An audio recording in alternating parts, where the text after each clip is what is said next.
మన ఛానల్లో one more special video. Hi అండి, వెల్కమ్ బ్యాక్ టు వర్దిల్ ఐడియాస్. మీరు కనుక మన ఛానల్ని ఫస్ట్ టైం చూస్తున్నట్టయితే మన ఛానల్ని సబ్స్క్రైబ్ చేయడం అస్సలు మర్చిపోకండి. ఇది ఉగాది వ్లాగ్. మీ అందరికీ నూతన సంవత్సర శుభాకాంక్షలు. ఈ సంవత్సరంలో మీరు లాస్ట్ ఇయర్ ఏదైనా అనుకొని పెండింగ్ ఉన్న కోరికలు, ఈ సంవత్సరం అనుకున్న కోరికలు అన్నీ తీరిపోయి మీ మనసు ప్రశాంతంగా ఉండాలి, ఆరోగ్యం అందరికీ బాగుండాలని నేను మనస్ఫూర్తిగా దేవుణ్ణి కోరుకుంటున్నా. వీడియో స్టార్ట్ అయిపోయింది. 9 o'clockకి నేను పనంతా ఫినిష్ చేసుకోవాలనుకొని 9 o'clockకే స్టార్ట్ చేశాను అనమాట. క్లీనింగ్ వర్క్ అంతా అయిపోయి కిచెన్లోకి వచ్చేసరికి అంత అయిపోయింది టైము. అసలు ఇంకా హడావిడి మొదలైపోయింది. ఫస్ట్ కిచెన్లోకి రాగానే అయితే మొత్తం కన్ఫ్యూజన్గా ఉండే. అసలు చాలా నేను ఎప్పుడో ఫెస్టివల్కి ఎక్స్పెక్టేషన్ ఒకటి, రియాలిటీ ఒకటి జరుగుతూ ఉంటుంది అనమాట. నేను ఇయర్ ఏమనుకున్నా, నా మనసులో ఎక్స్పెక్టేషన్ ఏది ఉందో నేను దాన్ని ఖచ్చితంగా ఇవాళ అన్నీ అనుకోవాలి అని చెప్పేసి ఫెస్టివల్ కోసం అంతా ఇల్లంతా శుభ్రం చేసుకొని అసలు ఆ ముందు రోజు అంతా చాలా అలసిపోయాము. అసలు ఈరోజు మైండ్ ఎందుకో ఖాళీ అయిపోతుంది. అసలు ఏం వంట చేయాలి, ఆ వంటలో ఏం వేయాలి అన్న మైండ్ అసలు పని చేయట్లేదు. ఎందుకు ఆ రోజు మార్నింగ్ నేను ఒక్కదాన్ని రోజుకు స్నానం చేయించి నేను స్నానం చేసుకున్నా. వర్దిల్ వాళ్ళ నాన్న స్నానం చేయలేదు. తొందర చేసి పూజ పనులు స్టార్ట్ చేయండి ఫాస్ట్ కానీ వాళ్ళకైతే చెప్తున్నా, నాకు అసలు ఏం తోయట్లేదు. నేనేదో వెతుకుతున్నా, ఏమేమో చేస్తున్నా. ఫైనలీ భక్షాలకి తర్వాత అన్నంలోకి మామిడికాయ పప్పు ఈ రెండు పొయ్యి మీద అయితే వేసాను. రోజు ఇంత కన్ఫ్యూజన్లో ఉన్నా. ఎందుకమ్మా నువ్వు ఇంత కంగారు పడుతున్నావు అని అడుగుతుంది. నిజానికి నేను కంగారు పడట్లేదు, కాడు పడిపోయాను. ఏం వంటలు చేస్తున్నావు ఈరోజు అని అడుగుతుంది. నా మైండ్ కూడా ఒకసారి గుర్తు తెచ్చుకున్నట్టు ఉంటుంది. ఏం చేయాలనుకున్నా అని చెప్పి నా కూతురికి చెప్తున్నా. నేను ఆ రోజు భక్షాలు చేయాలి, మామిడికాయ పులిహోర చేయాలి, మామిడికాయ పప్పు చేయాలి, వడలు చేయాలి, తర్వాత పచ్చడి చేయాలి, ఇవన్నీ చేయాలి అని నేను చెప్తున్నా. ఇంకా మాట్లాడుకుంటూ కొంచెం క్లారిటీ వచ్చింది. గబగబా చెక్కు తీసి మామిడికాయల్లో అయితే పులిహోర కోసం అయితే తురిమేస్తున్నా. పోగా రోజంతా చాలా హ్యాపీగా జరిగింది, చాలా హ్యాపీగా గడిచింది. ఇక్కడ చూసారా, నేను దేనికోసం వెతుకుతున్నా అని ఒక 5 minutes ఆలోచించి అది ఎక్కడుంది అని చెప్పి ఒక ½ an hour వెతుకుంటా. బెల్లం కనిపించట్లేదు, ఎందుకంటే సామాన్ తీసుకొచ్చి సదరలేదు. నేను ఎక్కడ పెట్టానో నాకు అసలు ఐడియా రావట్లేదు. సరే శేఖర్ స్నానం చేస్తుంది కదా, వచ్చాక అడుగుదాంలే అని చెప్పేసి ఇంకా వెతికి ఇంకా అలసిపోయి నేను ఇక్కడ నైట్ నానబెట్టాల్సిన పప్పు నైట్ నానబెట్టకుండా మార్నింగ్ లేసి 6:30కి ఏమో నానబెట్టినట్టున్నా. పర్లేదు, బాగానే నానింది. టైం వేస్ట్ ఎందుకు చేయడము, వడలకైతే పిండి రుబ్బేసుకుంటే ఆ లోపు దొరికేస్తుంది కదా అని చెప్పేసి ఇంకా ఫాస్ట్గా పిండి రుబ్బుదాము అని చెప్పేసి ఇంకా ఈ వర్క్ అయితే స్టార్ట్ చేసేసాను. ఇవన్నీ రుబ్బుతూనే ఇంకొక వైపు వాళ్ళ స్నానాలు అయిపోవడము, పూజ, ఇవన్నీ ప్రాసెస్ స్టార్ట్ చేయడం మొదలుపెట్టారు.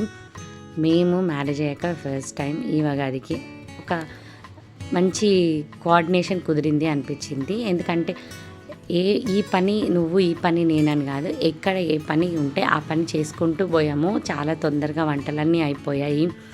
చాలా చక్కగా అనిపించింది. ఇంకా మా శేఖర్ స్నానం చేసుకొని రాగానే నాకు అసలు బెల్లం కనిపించట్లేదు, నాకు కావాలి అంటే ఇంకా ఎక్కడుందో తీసుకొచ్చి ఇచ్చారనమాట. సో దాన్ని నేను తురుముతున్నా, ఎందుకంటే భక్షాల్లో కావాలి. ఆల్రెడీ పప్పు అయిపోయింది, విజిల్స్ వచ్చేసాయి రెండిట్లోకి. ఇప్పుడు నేను ఇది రుబ్బి అందులో వేయాలి, వడలు వేస్తూ పని చేయాలి. ఇక్కడ శేఖర్ దేవుడి పట్టాలకి మామిడాకులు అవన్నీ కట్టే వర్క్ అయితే చేస్తున్నాడు. ఇక్కడ ఎవ్వరం ఖాళీ లేము, నలుగురం ఏదో ఒక పని చేసుకుంటూ బిజీగానే ఉన్నాము. ఇంకా ఆ రోజు చాలా కలిసి మెలిసి పని చేసుకున్నాము, ఒకరికొకరం హెల్ప్ చేసుకున్నాము. ఎవరికి ఏ పని ఫాస్ట్గా వస్తుంది, ఎవరికి ఏ పని చేత అవుతుంది, ఆ పనులన్నీ చేసుకున్నాము. సో నువ్వా నేనన్న డామినేటింగ్ కాకుండా పని ఫాస్ట్గా అయిపోవాలని చెప్పేసి ఇక్కడ చూసారా భక్షాలకు ఇది రెడీ అయిపోయింది. పప్పు అయిపోయింది, అన్నం అయిపోయింది, వడలు అయిపోయింది. ఇంక ఇప్పుడు పులిహోర కలపాలి. ఇంకా ఇవన్నీ అయిపోయాక పులిహోర కలపాలి ఫాస్ట్గా. ఎందుకంటే ప్రోచుకి వర్దిల్కి ఆకలిస్తుంది. పక్కన వాళ్ళ ఆంటీ ఆల్రెడీ వాళ్ళకి తీసుకెళ్ళి వాళ్ళకి భక్షాలు చేసి పెట్టేసింది. కానీ పిల్లలకి ఇంట్లో వస్తున్న వాసనకి ఇంట్లో భక్షాలు టేస్ట్ చేయాలనిపిస్తుందంట. నన్ను ఇంకా త్వరగానే సతాయించి కాడు పడగొడుతున్నాను. సర్లే అని చెప్పేసి నేను ఇంకా ఫాస్ట్గా పులిహోర అదంతా కలిపేస్తున్నా. ఎందుకంటే పులిహోర కూడా కలిపేస్తే ఆల్మోస్ట్ వర్క్ అయిపోయినట్టు.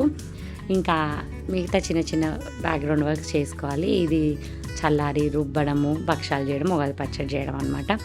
ఇంకా రోజు నాకు అన్నీ చెప్తూ ఉంటుంది వీడియో తీసేటప్పుడు, ఎన్ని మాట్లాడుకుంటూ ఉంటాము. ఎందుకంటే హాస్టల్కి వెళ్తుంది, వీక్లీ వన్స్ ఫోన్ మాట్లాడుతుంది కాబట్టి ఇంట్లో ఉన్నప్పుడు అది ఏం చెప్పినా వింటూ ఉంటా.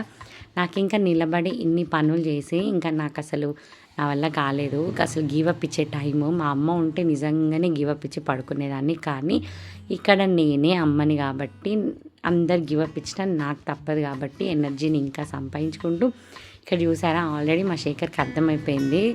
ఇంకా హెల్ప్ చేయడం ఇంకా కంటిన్యూ చేస్తున్నాడు. చెప్పాను కదా ఎవరు ఏ పని ఫాస్ట్గా అయితే ఆ పని వాళ్ళం చేసుకుంటూ ఒక్క వర్క్ కూడా డిలే చేయకుండా ఫాస్ట్గా చేసాం. శేఖర్ ఇక్కడ పులిహోర కలిపేశాడు, పప్పు తాలింపు పెడుతున్నాడు. నేనేమో పక్షాల పిండి రుబ్బేశాను. ఇప్పుడు పిండి పిసికేసాను. ఇప్పుడు ఈ పప్పు రుబ్బేస్తున్నాను అనమాట. సో ఇంకా నాకు కూర్చొని నేను అన్నీ చేస్తున్నా. ఇంకా అర్థమైపోయింది కదా ఇంట్లో వాళ్ళకి. ఇంకా నేను అడగక ముందుకే నాకు హెల్ప్ ఆఫర్ చేస్తున్నారు అందరూ మంచిగా.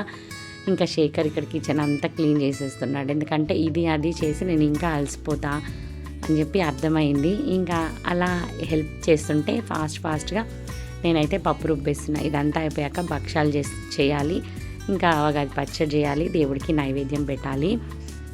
సో ఏది ఎలా ఉన్నా ఇలా కలిసి హ్యాపీగా వర్క్ చేసుకోవడం అనేది చాలా మంచిగా అనిపిస్తుంది. ఈ పనులు ఇలా సాఫీగా సాగాలంటే కూడా వర్ధిల్ గాడు ఖచ్చితంగా ఇలా సైలెంట్గా ఉండాలి. ఆ ఫోన్ చూస్తేనే పిల్లలకి ఫోన్ ఇవ్వడం అస్సలు మంచిది కాదు.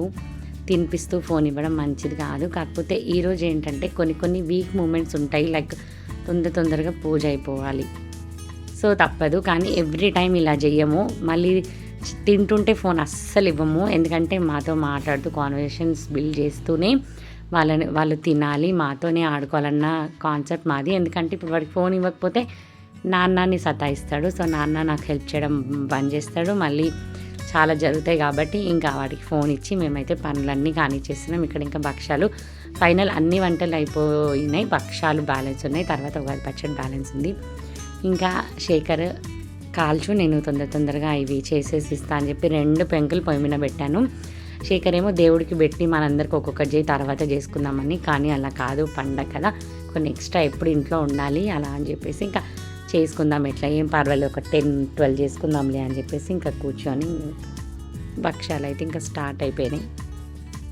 ఎవ్రీ ఉగాదికి నేనే నా ఓపికన్నన్ని భక్షాలు చేసి పిండి ఫ్రిడ్జ్లో పెట్టేసేదాన్ని.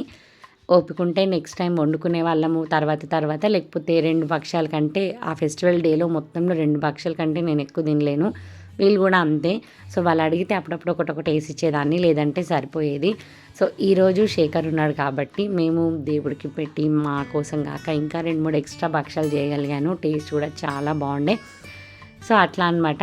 ఒక మెమరబుల్ ఇన్సిడెంట్ అనిపించింది. మేము ఇందులో కలిసి ఈ పని చేసుకుంటున్నాము, కలిసి అన్నీ ఒక చేతిలాగా చేసుకోవడం నాకు చాలా హ్యాపీ అనిపించింది ఈ ఫెస్టివల్.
శేఖర్ ఇంకా చాలు ఇంకా ఆపేసే అంటున్నాడు. నేను లేదు ఇంకా కొన్ని ఒక 2, 3 చేసుకుందాం ఎక్స్ట్రా ఉండని అని చెప్పేసి. ఎందుకంటే శేఖర్ అలా నాకు హెల్ప్ చేయడం నాకు చాలా నచ్చింది కాబట్టి ఇంకా కొన్ని భక్షాలు ఎక్కువ చేసుకొని ఇక్కడ ఉగాది పచ్చడి చేస్తున్నా. శేఖరే చేయాల్సింది కానీ శేఖర్కి ఇంకా కొంచెం పూజ వర్క్ పెండింగ్ ఉంది, నువ్వు పచ్చడి కలిపేసి నేను పూజకి అంతా రెడీ చేస్తా అని చెప్పేసి చెప్పాడనమాట. అంటే నైవేద్యం దేవుడికి ఏమేమి పెట్టాలో అవన్నీ పెడుతూ నాకు హెల్ప్ చేస్తూ ఉన్నాడు. ఇక్కడ బెల్లం ఇచ్చాడు. అంతే చాలు అంటున్నాడు. అంత చాలదు ఇంకా కావాలని నేను లేదు అంత సరిపోతుంది అని చెప్పేసి శేఖర్ అనమాట. సో ఇంకా నాకు కావాల్సినంత బెల్లం ఎంత కావాలో అంత నేనైతే వేసాను. చాలా చాలా టేస్టీగా ఉగాది పచ్చడి కుదిరింది అనమాట. నాకు గసగసాలు వేస్తారు ఇందులో అని శేఖర్ చెప్తున్నా. గసగసాలు వేయరు, పుట్నాలు వేస్తారు అని చెప్తున్నాడు. ఇంకా సరే అని చెప్పి ఇంకా పుట్నాలు తెచ్చి అందులో యాడ్ చేస్తున్నాడు. ఇంకా ఉగాది పచ్చడి ఇంకా ఆల్మోస్ట్ మా పని అయిపోయింది. ఇప్పుడు నైవేద్యం తీసుకెళ్ళి దేవుడికి దీపం ముట్టి వెలిగించి తర్వాత కొబ్బరికాయ కొట్టేస్తే ఇంకా ఆల్మోస్ట్ పండగ డన్ అనమాట. ఇంత అయిపోయింది. ఇంకా నేను రోజును రెడీ చేయలేదు, నేను రెడీ అవ్వలేదు. ఇంకా నాకేంటంటే రెడీ అవ్వాలన్న ఆలోచన ఇంకా చాలే పండగ అయిపోయింది కదా అన్న ఫీలింగ్. కానీ ఏ పండగకి కొత్త బట్టలు వేసుకున్నా వేసుకోకపోయినా ఉగాది పండుగ రోజు ఖచ్చితంగా కొత్త బట్టలు వేసుకోవాలి. అది మా ఇంట్లో సెంటిమెంట్ అనమాట. సో ఇంకా శేఖర్ అసలు ఒప్పుకోవట్లేదు. లేదు కొత్త బట్టలు వేసుకోవాల్సిందే, నువ్వు తిన్నాకైనా వేసుకోవాల్సిందే అని. అంత తిన్నాకే రెడీ అవుతే ఏం రెడీ అవ్వడం అని చెప్పేసి ఇంకా నేను ఇక్కడ ఉగాది పచ్చడి ఫాస్ట్గా మాట్లాడుకుంటూ ఉగాది పచ్చడి అంతా ఫినిష్ చేసేసి దేవుడి దగ్గర ఆ కుండను పెట్టేసి, ప్రతిసారి కుండలో ఏం చేయము, వెండి గ్లాస్లో ఉగాది పచ్చడి పెడతా. కానీ ఈరోజు దేవుడికి కుండలోనే తేవాలని చెప్పి శేఖర్ని కుండ తీసుకురమ్మంటే మంచి కుండ తీసుకొని వచ్చాడు.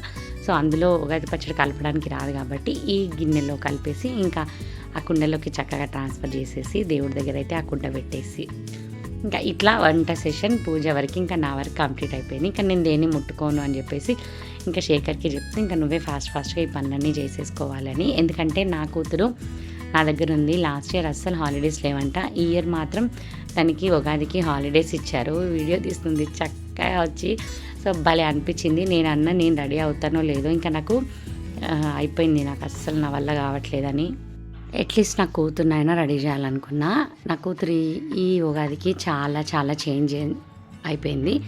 ఎందుకంటే ప్రతిసారి సింపుల్గా రెడీ అవ్వాలి అనుకున్న నా కూతురు ఈసారి చాలా హెవీగా రెడీ అవ్వాలని డిసైడ్ అయింది.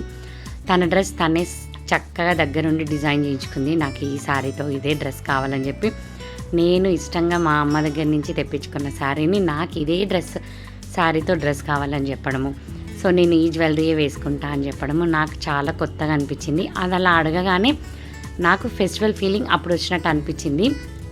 ఇంతసేపు టీషర్ట్ వేసుకున్న నా కూతురు ఇప్పుడు నేను రెడీ అవుతా అని చెప్పి చాలా ఇష్టంగా రెడీ అయింది. నాకు చాలా కొత్తగా అనిపించింది. ఎవ్రీ ఫెస్టివల్ అయినా నేను బ్రతిమలాడాలి. ఇది వరకు చాలా ట్రెడిషనల్ వేసుకొని చిన్నగా అయిపోయి ఒక్కసారి హాఫ్ అన్ అవర్ వేసుకున్న డ్రెస్సెస్ పడేసినవి చాలా ఉన్నాయన్నమాట. ఈసారి చాలా కొత్తగా అనిపించింది. వేసుకొని నేను ఎలా తిప్పమంటే అలా తిప్పింది అనమాట. ఇప్పుడు నాకు ఇంట్రెస్ట్ వచ్చింది నా కూతురుతో పాటు నేను కూడా రెడీ అవ్వాలని చెప్పేసి. కానీ తిన్నాక రెడీ అవ్వాలని చెప్పేసి ఇంకా నా కూతురు నా కొడుకు చక్కగా మొక్కేసుకుంటున్నారు. ఏం మొక్కుంటున్నారు అంతగానం అంటే బాగా చదువుకోవాలంట, ఎగ్జామ్లో బాగా మార్క్స్ రావాలంట, ఫైనల్ ఎగ్జామ్స్ వచ్చినాయి కాబట్టి. ఇంకా ఇక్కడ నేను వాళ్ళు రెడీ అయ్యారు, తింటారో తినరో అని చెప్పేసి ఇంకా సరే తిన్నాక వాళ్ళు తినకపోతే వాళ్ళకి తినిపించేసి ఇంకా నేను రెడీ అవుదామని రెడీ అయ్యి ఎక్కడికి వెళ్ళలేదు. కాకపోతే ఏదో 4 ఫోటోలు దిగాలన్న ఒక పిచ్చి ఆశ అనమాట పండగ పూట. ఇంకా ఇక్కడ టేస్ట్ చేయమంటున్నా. అయితే ఈసారి ఇస్తరాకులు తర్వాత ఇవి గ్లాసెస్లో ఉగాది పచ్చడి తాగకూడదంట, ఇవి ఇట్లా ఈ ఆకుల్లోనే తాగాలంట. సో అందుకని ఆ ఆకులు కూడా కుట్టాడు. సో అందరికి ఇక్కడ ఆకుల్లోనే ఇస్తున్నా. అయితే ఉగాది పచ్చడి అయితే చాలా చాలా టేస్టీ కుదిరింది ఈసారి. చాలా అంటే చాలా మంచిగా అనిపించింది. అవి దొప్పలు కుట్టాడు అందరికీ చెరొక్కటి. సో ఇంకా వాటన్నిట్లో అయితే మేమైతే ఉగాది పచ్చడి టేస్ట్ చేసేస్తున్నాం. చాలా అంటే చాలా బాగా కుదిరింది. నేను గ్లాస్లో తాగుతా అంటే కూడా శేఖర్ లేదు నువ్వు కూడా ఇందులో తాగాలి, అందరికి ఇందులోనే ఇచ్చామని. కానీ ఇంత ఫెస్టివల్ ఎంత ప్రశాంతంగా జరిగిందంటే చాలా చాలా ప్రశాంతంగా జరిగింది, చాలా హ్యాపీగా జరిగింది. ఎప్పుడు ఎక్స్పెక్టేషన్ వర్సెస్ రియాలిటీ కాకుండా ఈసారి ఏదైతే అనుకున్నామో అదే రియాలిటీ. చక్కగా తిన్నాము, నలుగురం కూర్చొని హ్యాపీగా చాలా ఫోటోషూట్ చేసుకొని చాలా ఫొటోస్. నేను గ్లాస్లో తాగుతా అంటే శేఖర్ లేదు నువ్వు ఇందులో తాగాలి, నీకు కూడా గుట్టే అని చెప్పి నాకు ఇచ్చాడు. అసలు ఇందులో తాగుతుంటే నిజంగా ఎంత టేస్ట్ అనిపించింది, చాలా చాలా బాగుండే అనమాట. సో అట్లా మేము అందరం కలిసి మేము నలుగురం చక్కగా తినేసి ఇంకా చాలా చాలా ఫోటోషూట్ చేసుకోవాలి. ఇంకా నేను కూడా రెడీ అయిపోయినా. ఈసారి స్పెషల్ ఏంటంటే మా శేఖర్ నాకు 5 పట్టు చీరలు కొనిచ్చాడు. అందులో నేను మ్యాచింగ్ బ్లౌజ్ ఆల్రెడీ వేరేది ఉంది. ఇంత లాస్ట్ మినిట్లో ఎవరు కుట్టియరు కాబట్టి నా దగ్గర ఉన్న బ్లౌజ్తో పేరప్ చేసుకొని ఈ ఫెస్టివల్ని అయితే చాలా చాలా హ్యాపీగా ఎంజాయ్ చేశాను. నేను ఎన్ని చీరలు కొనుక్కున్నా, ఎన్ని డ్రెస్సులు కొనుక్కున్నా అనేది పక్కన పెడితే నా కూతురికి ఇలా రెడీ అవ్వాలి అనే ఒక ఐడియా వచ్చినందుకైతే నాకు నిజంగా ఫెస్టివల్ వచ్చినట్టు అనిపించింది. నన్ను ఎంత సాటిస్ఫై చేయాలో ఆ రోజు అంత సాటిస్ఫై చేసిందనమాట. ఇది ఉగాది వ్లాగ్. చాలా చాలా హ్యాపీ అనిపించింది. మేము నలుగురం ఒక దగ్గర ఉండి చక్కగా మంచిగా ప్రశాంతంగా పండగ చేసుకోవడము. సో ఈ వీడియో నచ్చినట్టయితే లైక్ చేయండి. అలాగే మీ ఫ్రెండ్స్ అండ్ ఫ్యామిలీతో షేర్ చేసుకోండి. వన్స్ అగైన్ మీ అందరికీ నూతన సంవత్సర శుభాకాంక్షలు. ఈ ఇయర్లో నిజంగా మీరు ఏదైనా మంచి ప్లాన్స్ చేస్తుంటే అవి తొందరగా అయిపోవాలి. మైండ్ అంతా ప్రశాంతంగా ఉండాలి. అందరం హ్యాపీగా ఉండాలి. Thank you so much for watching. Take care. Bye bye.